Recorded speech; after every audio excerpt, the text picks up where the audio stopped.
അസ്സലാമു അലൈക്കും വറഹ്മത്തുള്ളാഹി വബറകാതുഹു. ബിസ്മില്ലാഹി വൽഹംദുലില്ലാഹി വസ്സലാത്തു വസ്സലാമു അലാ അശ്റഫി റസൂലില്ലാഹി വഅലാ ആലിഹിൽ ഫായിസീന ബിറദ്വാനില്ലാഹി അമ്മാ ബഅദ്.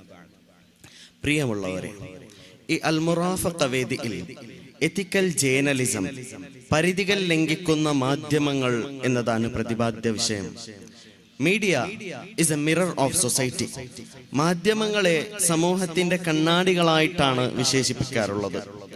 അതുകൊണ്ടായിരിക്കാം അമേരിക്കൻ പ്രസിഡന്റ് ആയിരുന്ന തോമസ് ജെഫേഴ്സൺ മാധ്യമങ്ങളില്ലാത്ത ഗവൺമെന്റിനേക്കാൾ ഞാൻ ഇഷ്ടപ്പെടുന്നത് ഗവൺമെന്റ് ഇല്ലാത്ത മാധ്യമങ്ങളെയാണ് എന്ന് അഭിപ്രായപ്പെട്ടതും. ഏകാധിപതിയായിരുന്ന നെപ്പോളിയൻ ബോണപ്പാർട്ട് ബയനറ്റിനേക്കാൾ താൻ ഭയപ്പെടുന്നത് മാധ്യമങ്ങളെയാണ് എന്ന് പ്രസ്താവിച്ചു. എന്താണ് യഥാർത്ഥ മാധ്യമധർമ്മം? ജനങ്ങളുടെ പ്രശ്നങ്ങളും പ്രതിസന്ധികളെ സമൂഹത്തിലേക്ക് അറിയിച്ചു കൊടുക്കുക എന്ന മഹത്തായ ദൗത്യമാണ് മാധ്യമങ്ങൾക്കുള്ളത്.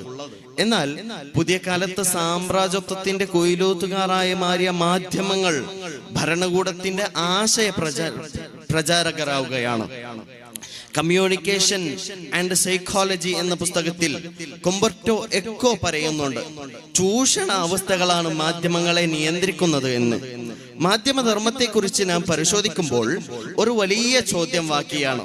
ഫലസ്തീൻ പോലെയുള്ള സാമ്രാജ്യത്വത്തിന്റെ ചങ്ങലകളിൽ നിറഞ്ഞു വരുന്ന രാജ്യങ്ങളിൽ അമേരിക്കൻ പോലെയുള്ള വിഘടന രാഷ്ട്രങ്ങൾ നടത്തുന്ന സൈനിക വിന്യാസത്തെ ആ രാജ്യങ്ങളുടെ വിമോചനത്തിനായും അവരുടെ രക്ഷയ്ക്കായും അവരോധിക്കപ്പെടുമ്പോൾ, അങ്ങനെ ചിത്രീകരിക്കുമ്പോൾ താങ്കളുടെ നിലനിൽപ്പിന് വേണ്ടിയുള്ള ഫലസ്തീൻ ജനതയുടെ പോരാട്ടത്തെ, അവരുടെ പ്രതിഷേധത്തെ ചിത്രീകരിക്കുന്നത് ഭീകരവാദത്തിന്റെയും തീവ്രവാദത്തിന്റെയും പട്ടികയിൽ എഴുതി ചേർത്തുകൊണ്ടാണ്.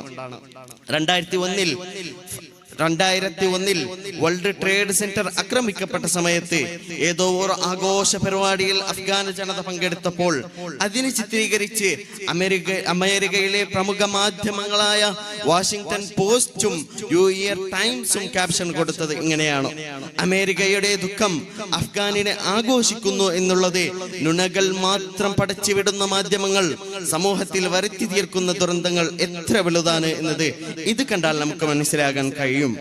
മുസ്ലിം കൗൺസിൽ ഓഫ് ബ്രിട്ടന്റെ ആഭിമുഖ്യത്തിലുള്ള Centre for Media Monitoring Britain അമേരിക്കയിലെ മുസ്ലിം വിരുദ്ധതയെ കുറിച്ച് നടത്തിയ ഒരു പഠനത്തിൽ കണ്ടെത്താൻ കഴിഞ്ഞ വലിയൊരു സത്യം, 2018 ഒക്ടോബറിനും 2019 സെപ്റ്റംബറിനും ഇടയിലുള്ള 48,000 ഓൺലൈൻ ലേഖനങ്ങളും 5,500 TV ക്ലിപ്പുകളും പരിശോധിച്ചുകൊണ്ടാണ് അന്ന് മുസ്ലിം വിരുദ്ധതയെ കുറിച്ച് ബ്രിട്ടൻ മാധ്യമങ്ങളിൽ പഠിക്കുന്നത്. അതിൽ കണ്ടെത്താൻ കഴിഞ്ഞ വലിയ സത്യം, 47% ക്ലിപ്പുകളിലും മുസ്ലിം വിരുദ്ധതയാണ് കുത്തിച്ചേർക്കുന്നത്. മുസ്ലിമീങ്ങളെ പ്രതിസ്ഥാനത്ത് അവരോധിച്ച് സമൂഹത്തിൽ ഇസ്ലാം പേടി വളർത്തുക എന്നവർ ദൗത്യമാണ് പുതിയ കാലത്ത് മാധ്യമങ്ങൾ ഏറ്റെടുത്തിട്ടുള്ളത്. സാമ്രാജ്യത്വത്തിന്റെ കുയിലൂത്തുകാരായി മാറിയ മാധ്യമങ്ങൾ ഒരിക്കലും ഭരണകൂടത്തിന്റെ ആശയ പ്രചരണത്തിന് വേണ്ടിയല്ലാതെ പ്രവർത്തിച്ചിട്ടില്ല എന്ന ഒരു വാർത്ത വളരെ വലിയ ശോചനീയ അവസ്ഥയാണ് കണ്ടെത്താൻ കഴിയുന്നത്. മാത്രമല്ല, ജനാധിപത്യത്തിന്റെ 4ാം തൂണായി അറിയപ്പെടുന്ന മാധ്യമങ്ങൾ ഒരിക്കലും ഭരണകൂടത്തിന്റെ ആശയ പ്രചരണത്തിന് വേണ്ടിയല്ലാതെ പ്രവർത്തിച്ചിട്ടില്ല. യഥാർത്ഥ മാധ്യമധർമ്മം തിരിച്ചറിഞ്ഞ് അതിനുവേണ്ടി പ്രവർത്തിക്കുക എന്നത് മാത്രമാണ് മാധ്യമങ്ങൾ സമൂഹത്തിന് ചെയ്തു തീരേണ്ട ഏറ്റവും ചെറിയൊരു ധർമ്മം എന്ന് മാത്രം പറഞ്ഞുകൊണ്ട് വാക്കുകൾക്ക് അവസാനിപ്പിക്കുന്നു. വാഖിറു ദഅവാന അൽഹംദുലില്ലാഹി റബ്ബിൽ ആലമീൻ. അസ്സലാമു അലൈക്കും വറഹ്മത്തുള്ളാഹി വബറകാതുഹു.